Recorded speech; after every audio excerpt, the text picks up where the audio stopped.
everyone.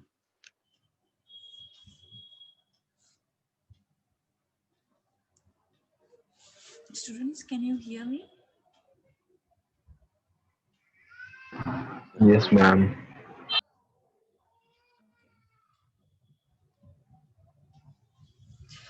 Good morning.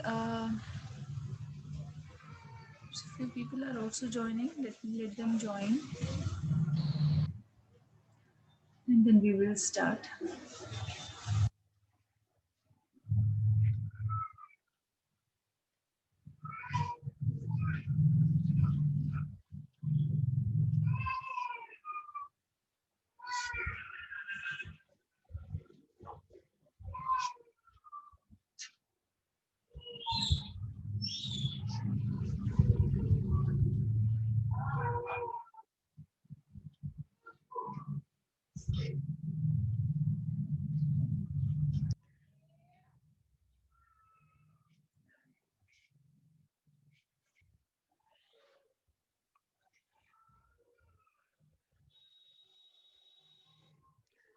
Okay.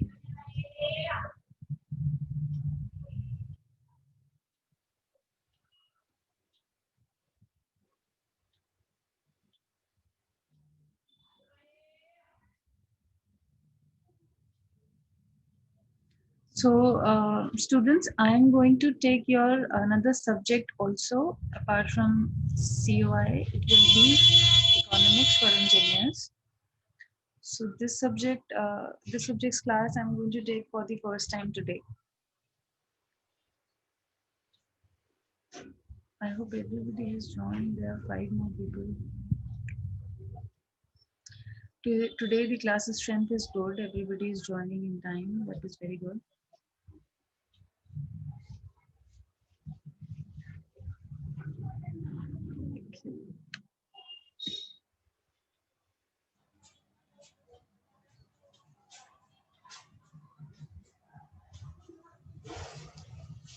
Manish Yadav, Manish beta, you have not updated your roll number in your name. I have asked you to update your roll number.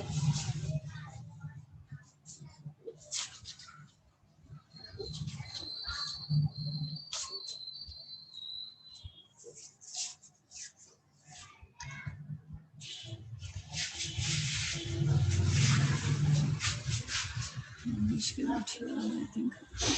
Okay. So I'm going to share my screen with you guys now. Please see my screen.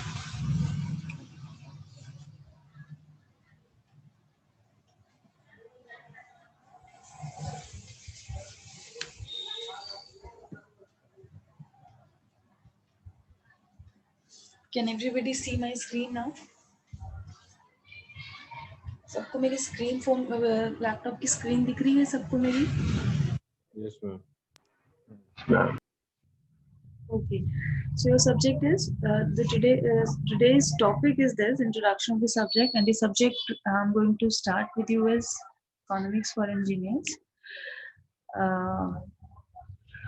आज हम इस topic में cover करने की कोशिश करेंगे introduction to the subject. जो subject है हमारा इकोनॉमिक्स, ये 2 पार्ट्स में डिवाइडेड है, माइक्रो एंड मैक्रो. तो दोनों चीजें हम जानने की कोशिश करेंगे कि क्या है माइक्रो इकोनॉमिक्स, क्या है मैक्रो इकोनॉमिक्स, क्या है, और इकोनॉमिक्स का रिलेशनशिप क्या है साइंस के साथ, इंजीनियरिंग के साथ, टेक्नोलॉजी के साथ और इकोनॉमिक डेवलपमेंट के साथ. ठीक है. अगर आप अपना सिलेबस उठाएंगे, सिलेबस देखेंगे इकोनॉमिक्स का, तो उसमें फर्स्ट जो है टॉपिक्स जो हैं वो यही हैं. इंट्रोडक्शन टू इकोनॉमिक्स है, माइक्रो मैक्रो इकोनॉमिक्स. हम सब्जेक्ट में टॉपिक वाइज चलते हैं सिलेबस का, ताकि आपसे कोई टॉपिक मिस ना हो और आपको भी समझ आए कि कौन सा यूनिट कहाँ तक हम लोग कवर कर चुके हैं. थोड़ा सा फास्ट हम चलेंगे. जैसे COI में हम थोड़ा सा स्लो थे, तो हमें एक ही टॉपिक को कवर करने में 2 दिन लग गए. अब हमारे पास टाइम कम है, तो हम फटाफट कवर करेंगे. ठीक है.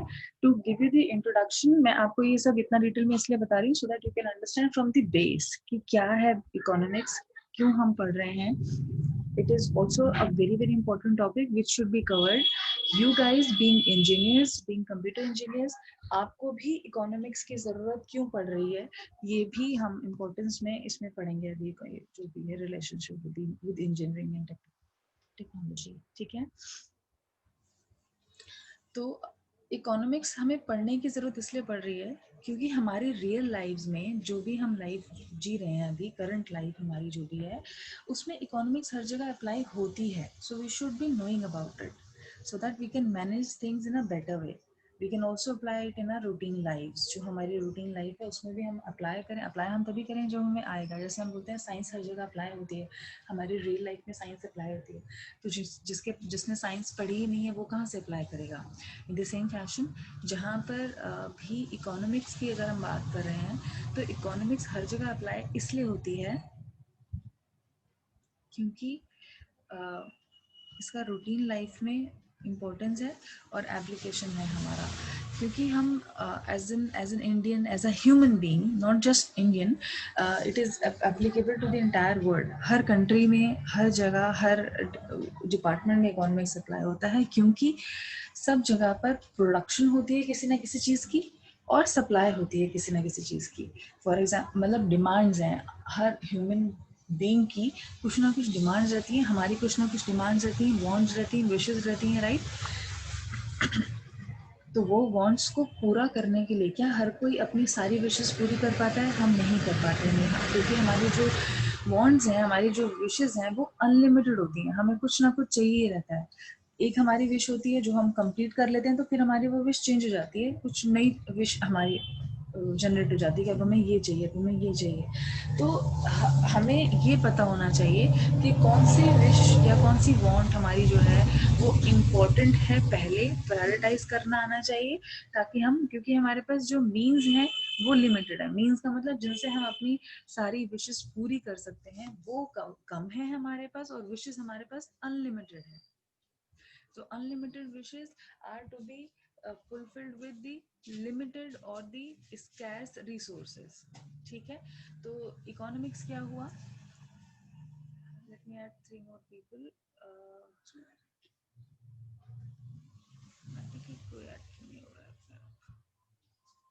Okay, so the branch of knowledge concerned with production. मतलब इकोनॉमिक्स एक वो ब्रांच है पढ़ाई की, एक स्टडी की एक वो ब्रांच है जो रिलेट करती है प्रोडक्शन से कि क्या प्रोड्यूस होना है, क्या मैन्युफैक्चर होना है. प्रोडक्ट्स भी हो सकते हैं. हम कोई सर्विस भी एट टाइम्स खरीदते हैं तो सर्विस की भी हम बात कर सकते हैं प्रोडक्शन में. कंजम्पशन का मतलब हो गया खरीदना, खरीद कर उसको कंज्यूम करना. या तो हम खाने के लिए कंज्यूम कर सकते हैं या पहनने के लिए भी कंज्यूम कर सकते हैं. किसी भी चीज़ को का इस्तेमाल करना, खरीद करके हम उसको कंजम्पशन कहेंगे. एंड ट्रांसफर ऑफ वेल्थ यानी कि हर किसी के पास अपना कुछ ना कुछ इनकम है. उस इनकम से ही हम अपनी जो भी हमारी रिक्वायरमेंट्स हैं वो हम फुलफिल कर रहे हैं अपनी इनकम से. तो हमारी इनकम हमारे पास आई, कहीं से हमारे पास इनकम आई, ट्रांसफर हुआ उसका सैलरी का या वटेवर. वही इनकम से हम कुछ और खरीद रहे हैं. हम अपना ग्रोसरी खरीद रहे हैं, अपना आटा दाल चावल, घर की जो बेसिक रिक्वायरमेंट है हम वो खरीद रहे हैं. ठीक है. सो ट्रांसफर ऑफ वेल्थ हुआ. तो इकोनॉमिक्स क्या हुआ? The branch of knowledge concern with the production, consumption and transfer of wealth. So economics is धीरे धीरे ठीक है, चलो कोई बात नहीं. Economics is the study of how humans make decisions. मतलब इकोनॉमिक्स कौन सी स्टडी हुई जिसमें कि humans, it is again. Rajat waiting में है. रजत भी एक्सेप्ट कर लिया. मेरे पास अभी कोई वेटिंग में नहीं है. कर्मवीर, मेरे पास कोई वेटिंग में नहीं है, मैंने सबको एक्सेप्ट कर लिया है. रजत को है तो बोलो दोबारा से. ओके. हाँ, सभी एक्सेप्ट हो गए. गुरु has just joined, I have joined him also.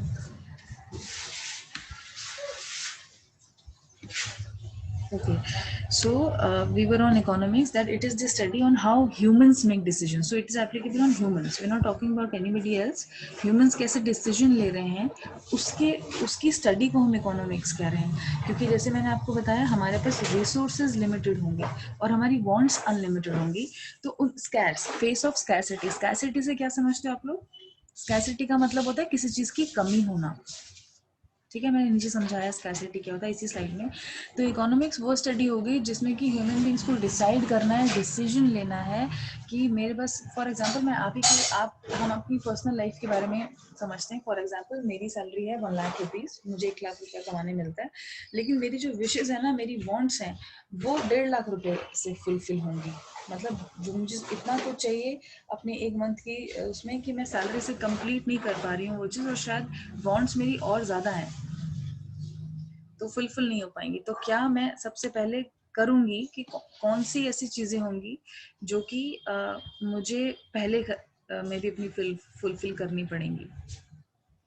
ऐसी कौन सी चीज़ें होंगी तो जो ज़्यादा इम्पोर्टेंट होगी मैं प्रायोरिटाइज करूँगी। फिर ऐसा तो नहीं होगा कि मैं अपनी लग्जरी आइटम को पहले प्रेफरेंस दूंगी और मेरे घर में खाने के लिए नहीं होगा। That will not happen. It should be कि मेरी जो प्रायोरिटी मोस्ट प्रायोरिटाइज चीज़ है मैं पहले इसको फुलफिल करूँ, फिर नेक्स्ट प्रायोरिटाइज चीज़ को, अपनी वांट को, विश को पूरा करूँ, एंड सो ऑन। इसके बाद कुछ विशेस फिर भी रह जाएंगी जो फुलफिल नहीं होंगी। तो यही डिसीजन लेना कि कौन सा इम्पोर्टेंट है और जो मेरे पास लिमिटेड रिसोर्सेज हैं उनसे मैं अपनी अनलिमिटेड विशेस को पूरा कैसे करूं, यही इकोनॉमिक्स है। ठीक है।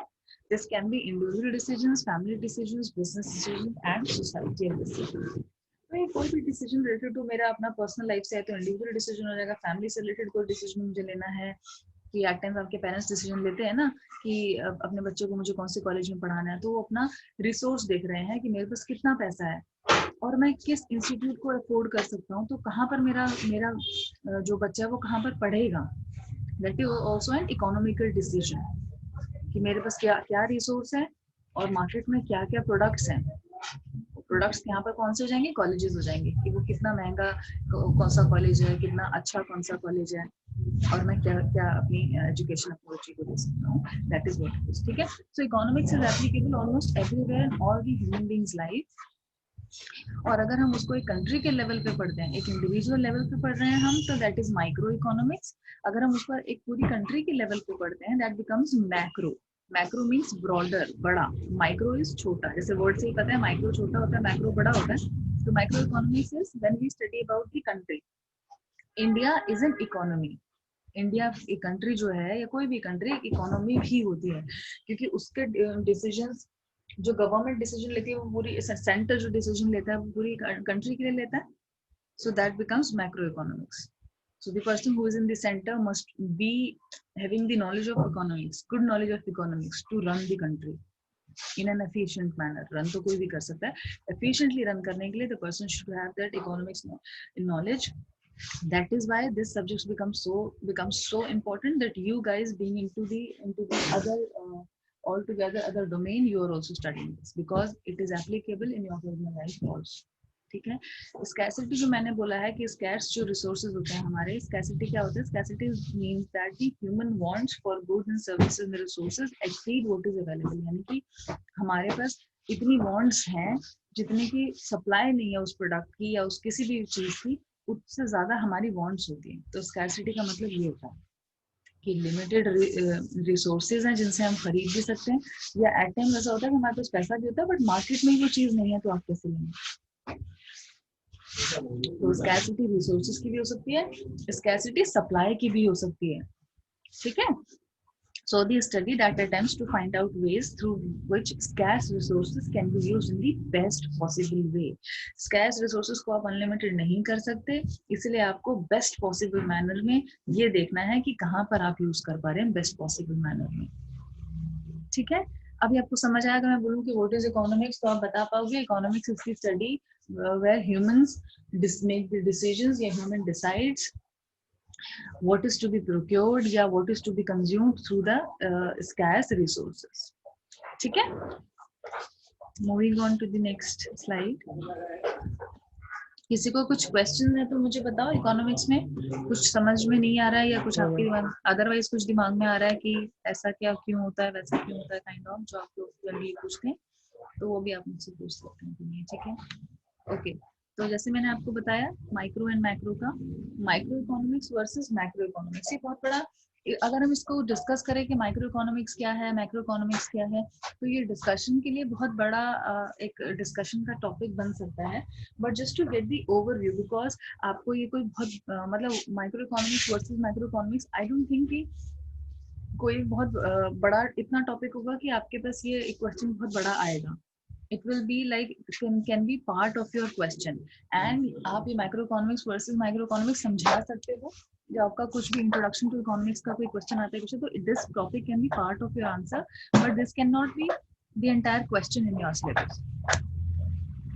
ठीक है, तो हम उसको अकॉर्डिंगली ही पढ़ेंगे, बट अदरवाइज पढ़ने के लिए it is a very broader topic to be discussed.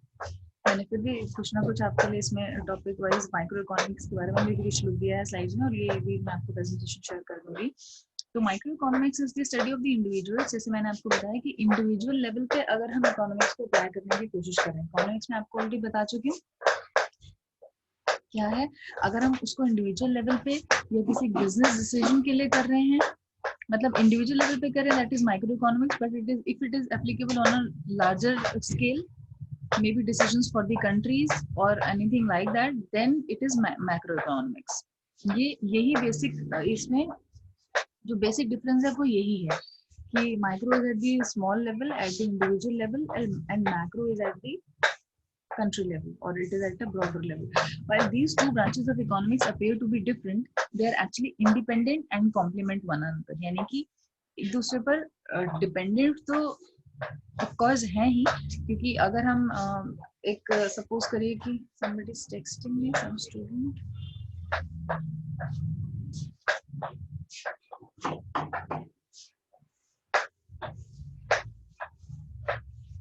wait a moment.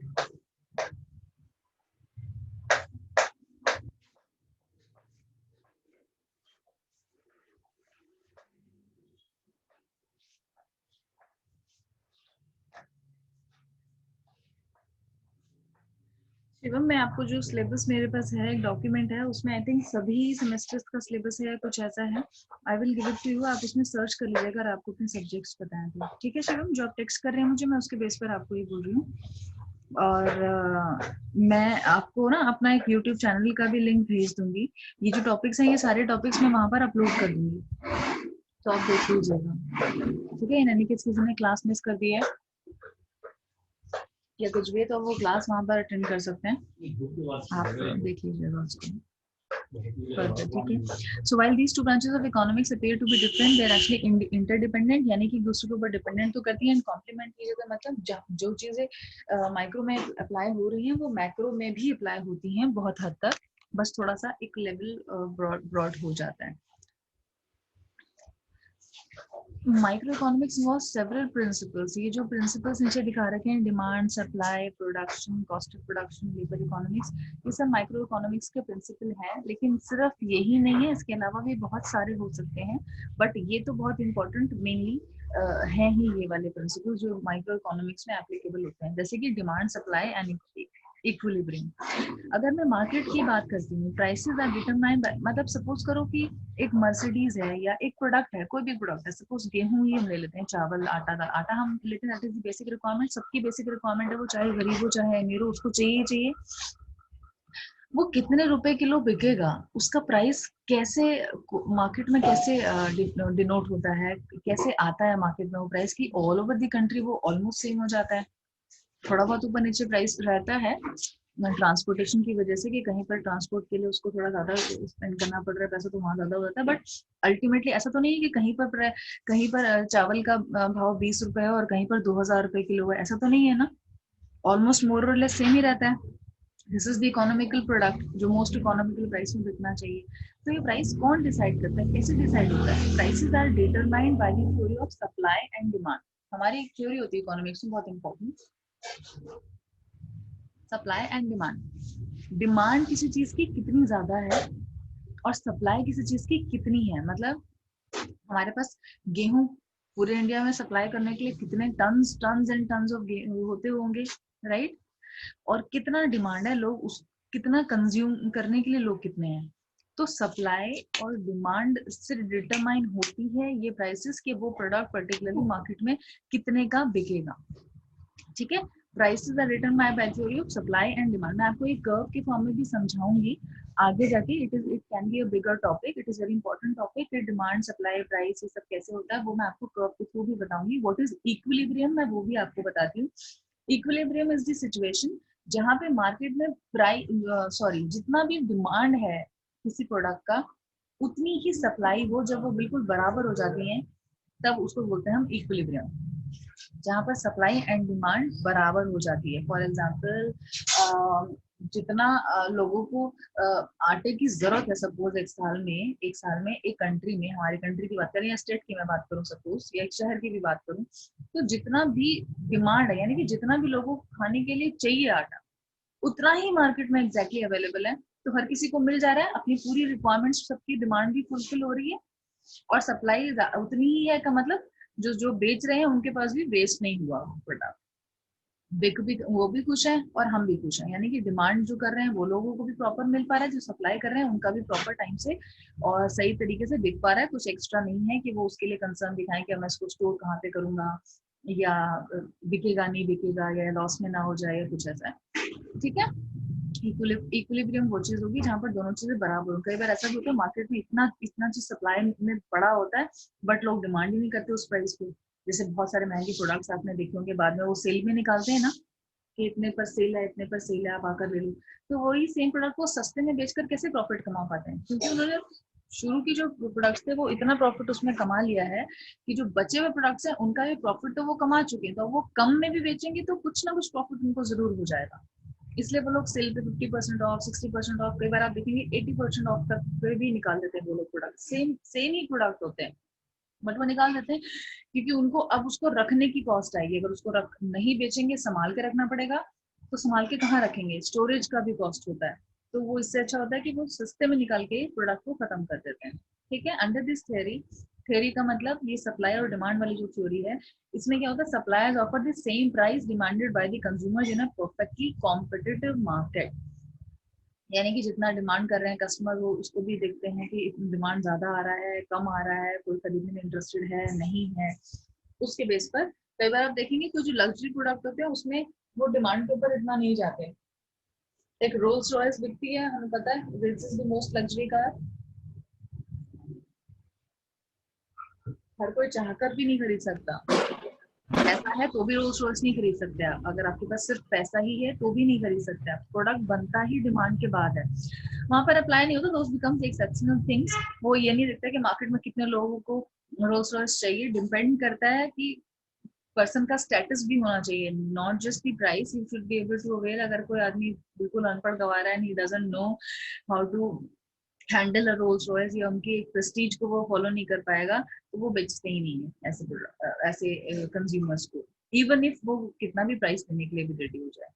ठीक है, तो माइक्रो इकोनॉमिक्स में नेक्स्ट प्रिंसिपल है production theory. This principle is study of how goods and services are created और manufactured. Production, produce मैं कितना करूं, मैं कितना प्रोड्यूस करूं। मैं सपोज एक बिजनेस में हूँ, या सपोज मैं अगर एक कंपनी की बात कर रही हूँ जो कुछ प्रोड्यूस करता है, मैन्युफैक्चर करता है, कोई भी गुड को मैन्युफैक्चर कर रहा है, तो वो उसको कैसे पता चलेगा कि वो स्टार्ट करे तो कितना बनाने से स्टार्ट करे, कैसे पता चलेगा।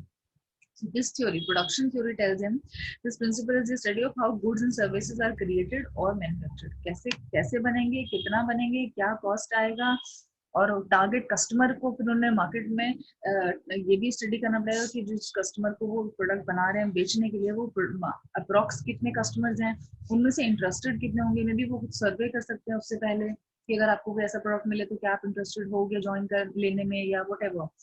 So that becomes production theory. इस theory के according the manufacturer or the producer understands कि कैसे तो goods and services बनेंगी, कितनी बनेंगी, कितना manufacture होगा, किस time period पर। Cost of production. According to this theory, the price of the goods and services is determined by the cost of the resources used during the production. अब देखो cost और प्राइस ये दोनों चीज हमें सेम लगती हैं सुनने में, लेकिन अगर हम इकोनॉमिक्स पढ़ेंगे और हमें प्रॉपर समझ आ जाएगा, उसके बाद हमें समझ आ जाएगा कि कॉस्ट क्या होता है और प्राइस क्या होता है। हम कई बार शॉपिंग करने जाते हैं मॉल में, कुछ तो हम पूछते हैं इसका क्या कॉस्ट है भैया, इसका क्या प्राइस है भैया, कुछ बोलते हैं प्राइस क्या है, कुछ बोलते हैं कॉस्ट क्या है। Price is the right word वहां पर पूछने के लिए, कॉस्ट ठीक वर्ड नहीं है, क्योंकि कॉस्ट क्या होता है, किसी भी प्रोडक्ट को बनाने के लिए जो उसकी कॉस्ट लग रही है। फॉर एग्जाम्पल अगर हम कोई भी एक ऐसा आइटम प्रोड्यूस कर रहे हैं जो प्लास्टिक आइटम है, फॉर एग्जाम्पल हम कुछ ऐसा प्रोड्यूस कर रहे हैं, तो प्लास्टिक रॉ मटेरियल हो गया, उस प्लास्टिक की कुछ कॉस्ट होगी, प्लस उस प्लास्टिक से उस प्रोडक्ट को बनाने के लिए जो कॉस्ट लगी, मैन पावर भी लगी है, सैलरी भी गई कुछ लोगों को जो मैन्युफैक्चरिंग में हेल्प कर रहे हैं, टाइम लगा होगा, कुछ मशीनरीज लगी होंगी, राइट? तो वो और रॉ मटेरियल का कुछ कॉस्ट होगा, तो वो सारा कुछ मिला के टोटल उस प्रोडक्ट को बनाने की जो कॉस्ट लग रही है वो कॉस्ट होता है। लेकिन सेम क्या कॉस्ट पर जो जितने कॉस्ट पर मैंने कोई प्रोडक्ट बनाया, for example if I am into business, तो क्या मैं उसको सेम प्राइस में मार्केट में बेचूंगी? नहीं। सेम प्राइस में बेचूंगी तो फिर मेरे लिए क्या इनकम हुआ? जितना पैसा मैंने लगा दिया सिर्फ उतना ही पैसा वापस आएगा, तो लॉस भी हो जाएगा, सारा तो बिकेगा भी नहीं।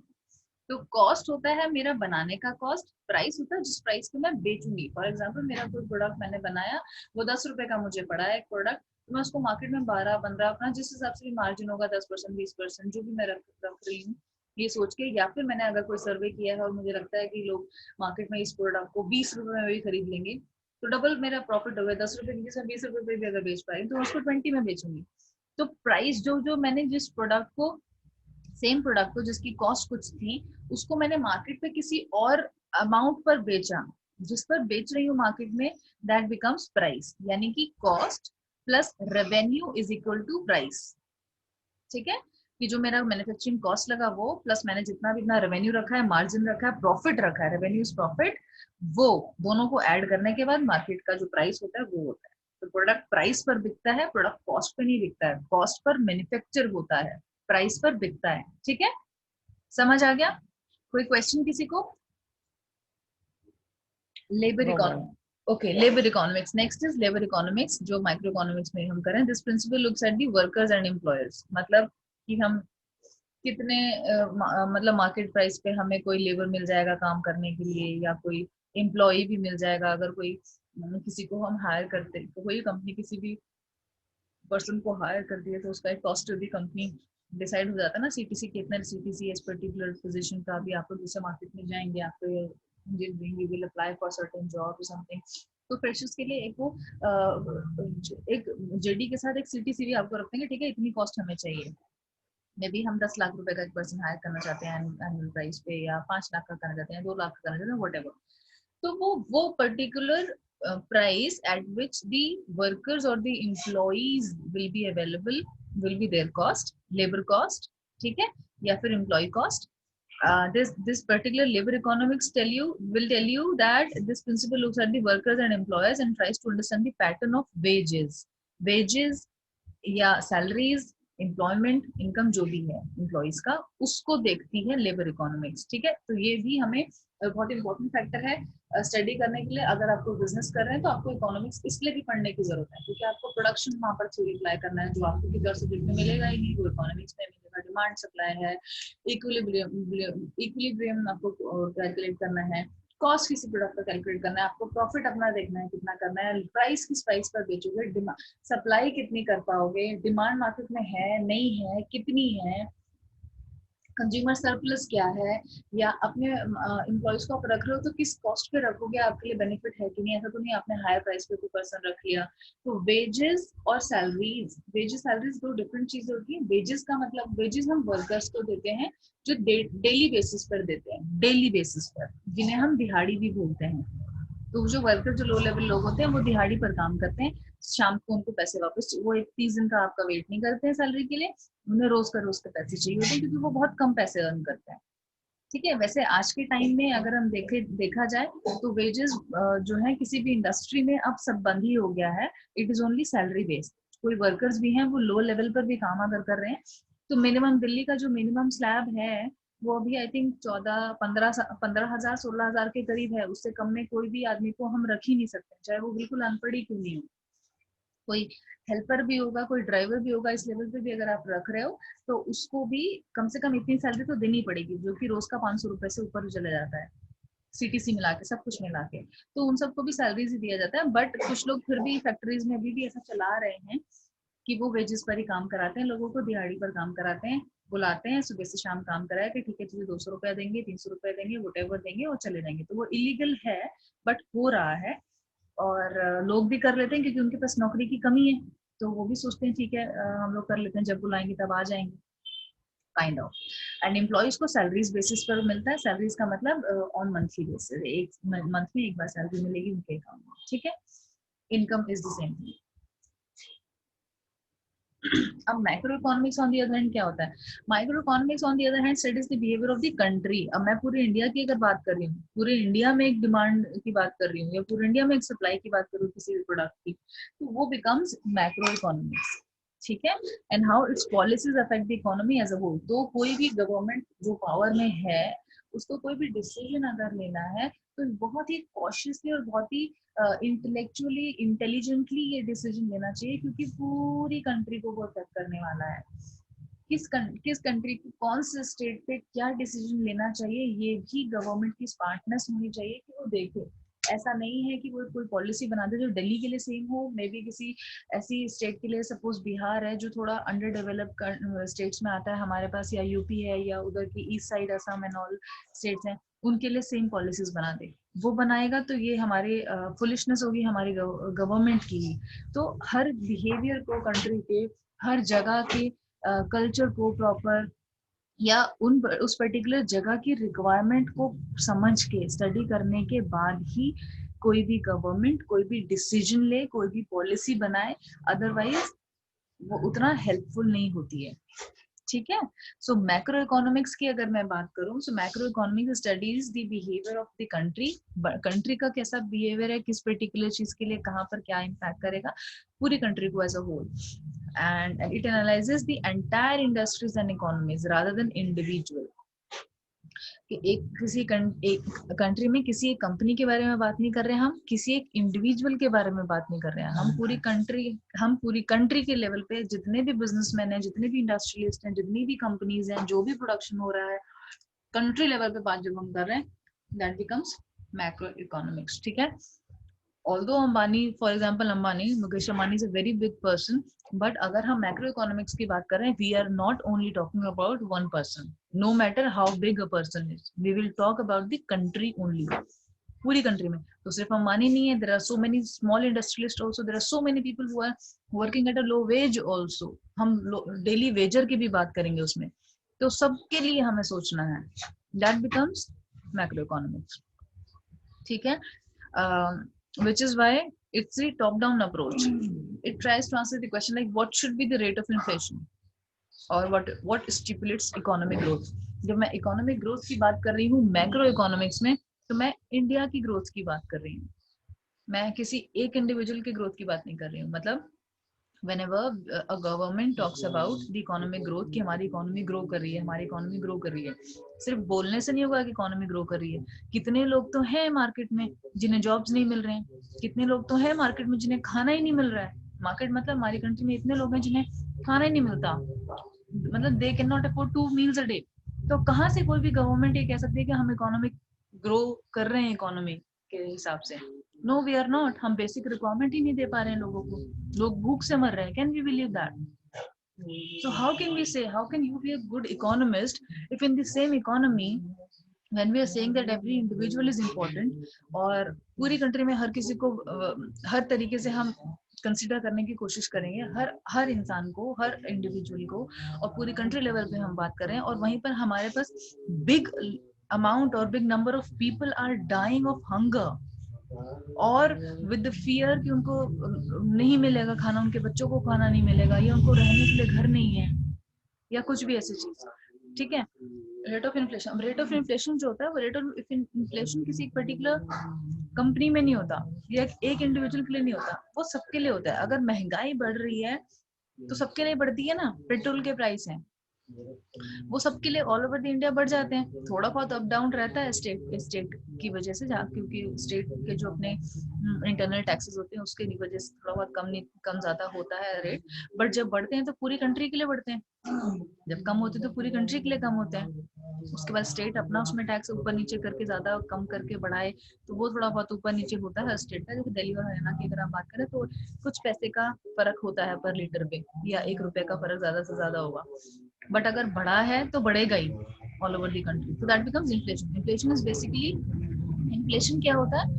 इन्फ्लेशन इज बेसिकली रेट में जो प्राइसेस में बढ़ोतरी हो रही है, दैट बिकम्स द इन्फ्लेशन। की मतलब महंगाई होती जा रही है हर चीज पे। पहले नमक सपोज 2 रुपए किलो मिलता था, आज 20 रुपए किलो मिलता है। तो क्या 20 साल में इतनी महंगाई बढ़नी चाहिए थी? कितना परसेंटेज बढ़ गया, right? lateral vertices. Macroeconomics examines the economy-wide phenomena such as gross domestic product and how it is affected by changes, unemployment, national income, rate of growth, price levels. ये सारी चीजें हम नेशनल लेवल पे जब बात कर रहे हैं, जब ये कंट्री के लेवल पे बात कर रहे हैं, आपने देखा होगा जब last this PM was mister doctor Manmohan Singh. He is a great economist. उनसे बेटर इकोनॉमिस्ट पूरे वर्ल्ड में नहीं है. If we are studying economics, we must be knowing about him. We must be talking about him also, because the way he handles an economy, as far as the economy is concerned, as far as the national income is concerned, or rate of growth is concerned, price levels are concerned, या per capita income is concerned, या unemployment is concerned, ये सारी problems जो economy की होती है वो उन्होंने बहुत अच्छे से handle crisis में भी किया है और कर सकते हैं. Give me just few seconds. I'm going to capture your attendance, guys. Meeting will be over otherwise in 1-2 minutes.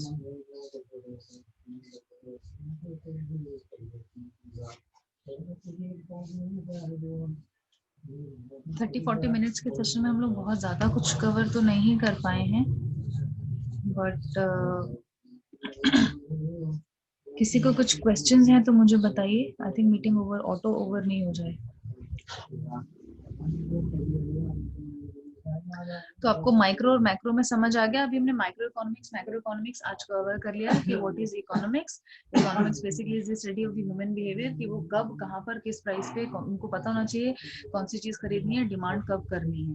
Micro is applicable eight individual level, macro is applicable at the country level. ये चीजें समझ आ गई हैं सभी को? किसी को कुछ इसमें क्वेश्चन है तो मुझे बताओ. फिर हम लोग नेक्स्ट में ये रिलेशनशिप जो भी सारी हैं वो हम पढ़ेंगे कि इकोनॉमिक्स की रिलेशनशिप साइंस से क्या है, टेक्नोलॉजी से क्या है, इकोनॉमिक ग्रोथ से क्या है, इंजीनियरिंग से क्या है, ये सब कुछ. Any queries guys? All clear? No ma'am. Okay. Lectures boring तो नहीं हो जाते हैं आपको? बहुत ज्यादा बोरिंग तो नहीं लग रहे हैं subjects? You are enjoying this?